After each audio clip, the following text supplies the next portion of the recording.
또 너희는 기도할 때 외식하는 자와 같이 하지 말라. 그들은 사람에게 보이려고 회당과 큰 거리 어귀에 서서 기도하기를 좋아하느니라.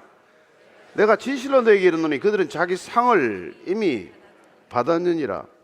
오늘 이렇게 예수님께서 기도할 때 가장 경계해야 될 태도를 첫 번째, 위선하지 말라고 말씀하고 계십니다. 기도에서 가장 조심해야 될 첫 번째 우리가 주의해야 될 것은 위선자가 되어서는 안 된다는 얘기입니다. 위선이라는 말이 처음 이 단어가 그렇게 나쁜 뜻으로 쓰이지 않았습니다. 신탁을 전달하는 사람들에게 쓰였어요. 그러나 이게 헬라 문화권에서는 점점 이 단어가 극장에서 뒤에서 이렇게 그 대사를 읽어주는 사람과 앞에 나와서 무대에서 연극하는 사람들이, 앞에 나와서 연극하는 사람은 얘기를 하지 않았습니다. 뒤에서는 대사를 읽고, 그 사람은 그게 맞게 가면을 쓰고 나왔어요. 그래서 가면을 쓴 배우를 지칭하는 단어가 되고 만 것입니다. 그렇다면 위선자는 자기의 얼굴을 가리고 가면을 하나 쓰고 나온 사람이 되는 것 아니에요. 어떻게 하나님한테 나갈 때 그렇게 가면을 쓰고 나갈 수가 있겠습니까? 사람은 뭐 이 사람 저 사람을 만날 때 얼굴을 바꿔가면서 만날 수도 있겠죠. 우리가 뭐 자녀들을 대할 때도 좀 엄하게 얘기해야 될 때도 있고, 또 좀 무관심한 듯 얘기해야 될 때도 있고, 그래서 여러 가지 얼굴로 사람을 대할 수는 있지만, 그러나 우리가 하나님께 나아갈 때는 내 얼굴의 모습을 다른 모습으로, 다른 표정으로 만들어서 지어서 나갈 수는 없는 일이죠. 그런데 문제는 이 유대인들이 기도하는 그 시간에 마침 사람이 많이 다니는 사거리 어귀에 있다든지, 또한 뭐 성전 계단에 있다든지, 뭐 이렇게 사람들이 많은 광장에 있다든지, 이럴 때도 기도를 했어야 하기 때문에 자연스럽게 그들의 또 기도하는 포즈가 두 손을 들고 손바닥을 하늘로 올리고 그리고 고개를 숙이고 이런 모습으로 기도를 주로 했다는 것이죠.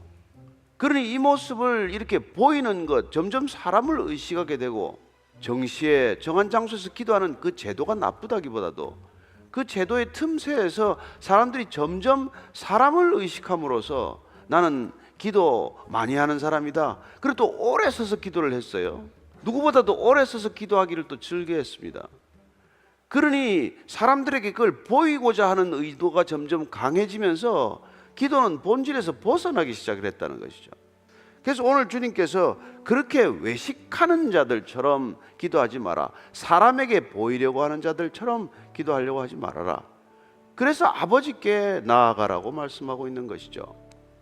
내가 나아가는 분은 그렇게 먼 곳에서, 그냥 고고한 곳에서 그렇게 내 기도를 오늘은 잘하나 안 하나, 열심히 하나 안 하나, 형식과 틀에 맞춰서 하나 안 하나, 이런 걸 살피는 비인격적 존재가 아니라 아빠처럼 곁에서 두런두런 얘기할 수도 있고, 소곤소곤 대화할 수도 있고, 또 조금 목소리를 높여서 크게 말씀드릴 수도 있고, 그리고 내가 먼저 나가서 내가 다급한 일을 가지고 아빠에게 아뢰을 수도 있고, 또 어떤 날은 아버지가 먼저 내게 말씀하실 수도 있는 이런 지극히 친밀하고도 인격적인 관계에 교제를 위한 그런 기도여야 할 텐데, 사람들을 의식하고 사람들 앞에서 기도를 유창하게 한다, 화려하게 한다, 길게 한다, 이런 기도가 본질이 아니라는 것입니다.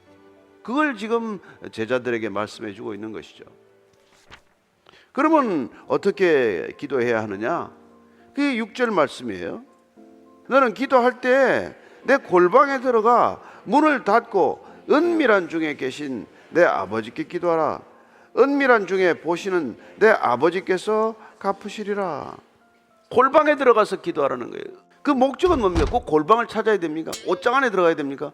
그게 아니라 지금 키워드는 은밀한 중에 보시는 내 아버지. 하나님과의 관계는 지극히 은밀한 관계여야 한다는 것입니다.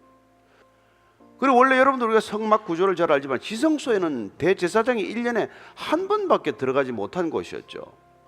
예수님께서 오셔서 다 이루었다라고 선포하실 때 성전의 휘장이 찢어져서 언제 어느 때나 우리가 하나님 앞에 나아갈 수 있게 되었지만, 그럼에도 불구하고 우리는 하나님께 나아가는 행위 그 자체가 은밀한 행위다. 하나님과의 지극히 단 둘만의 관계라면 그걸 우리가 무슨 뭐 사방에다가 떠들고 다닐 일은 아니지 않냐. 그래서 은밀한 중에 보시는 내 아버지께서 갚아주실 것이다. 그런데 점점 사람들이 은밀한 곳에서 기도하기보다는 공공적인 장소, 특별히 뭐 성전이나 회당에 가기를 즐겨한 것이죠. 왜? 거기 가면 좀 더 가까이 느껴지니까. 그래서 여러분들 잘 알지만은 그게 초대교회 때 사도들도 마찬가지였어요. 사도들도 성전에 가서 시간에 맞춰 기도했습니다. 사도행전 3장 1절에 보면 이렇게 되어 있어요. 시작. 제9시 기도 시간에 베드로와 요한이 성전에 올라갔다고 되어 있어요. 그들도 시간에 맞춰서 12시 정오에 낮 기도를 위해서 성전에 올라가서 기도를 한 것입니다. 그래서 그 당시에도 예수님만이 아니라 이 유대 랍비들도 회당에서 기도해라. 그러나 갈 수 없다면 집에서 기도해라. 침상에서 기도해라. 침상에 들어가서 기도해도 하나님 거기에서도 들으신다. 그렇게도 가르쳤어요.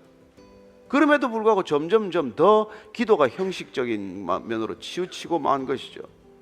그래서 마치 회당이 아니면은 기도가 안 되는 것처럼 점점 더 형식적이 되고 기도문도 점점 더 틀에 박히게 되고 심지어 형용사가 늘어나서 하나님을 지칭하는 형용사가 무려 16개를 앞에 달고 기도하는 그런 기도문도 생겨났다는 것입니다. 천지를 지으시고 인간만 화복을 주관하시고 천지 만물을 주관하시는 오늘도 여전히 변함없으신 살아계신 그 아버지 이름 한번 들으려면 한 10분 기다려야 되는 그런 이상한 기도의 버릇들이 생겨나고 만 것이죠.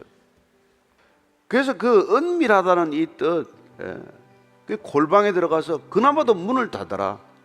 우리가 왜 눈을 감고 기도를 해요? 은밀한 관계임을 시인하는 것이죠. 우리가 어떻게 이게 유명한 사람을 한 사람 안다고 사진을 찍어가지고 만나는 사람마다 나 이 사람 잘 압니다. 나 이 사람 잘 압니다. 그러지 않듯이 우리가 친밀하면 친밀할수록 그걸 고이 간직하고자 하고 그 은밀한 관계를 더 소중하게 여기고 그리고 그 시간을 더없이 귀하게 여기고 기다려지게 되고 그 시간을 그렇게 친밀감을 더하는 교제의 시간으로 이끌어가지 않습니까? 따라서 기도의 시간이란 의무적으로 시작이 될지라도 이른바 기도에 익숙해지기 위해서 한 장소를 택할지라도 또 기도에 익숙함을 더하기 위하여 시간을 정해놓고 기도할지라도 나중에 결국은 우리가 가는 고울은 뭡니까? 어디서든지 기도할 수 있는 사람, 언제 어디서라도 기도할 수 있는, 그래서 항상 기도하라, 쉬지 않고 기도하는 사람, 그 사람이 우리가 궁극적인 기도의 목적지가 되는 것이죠.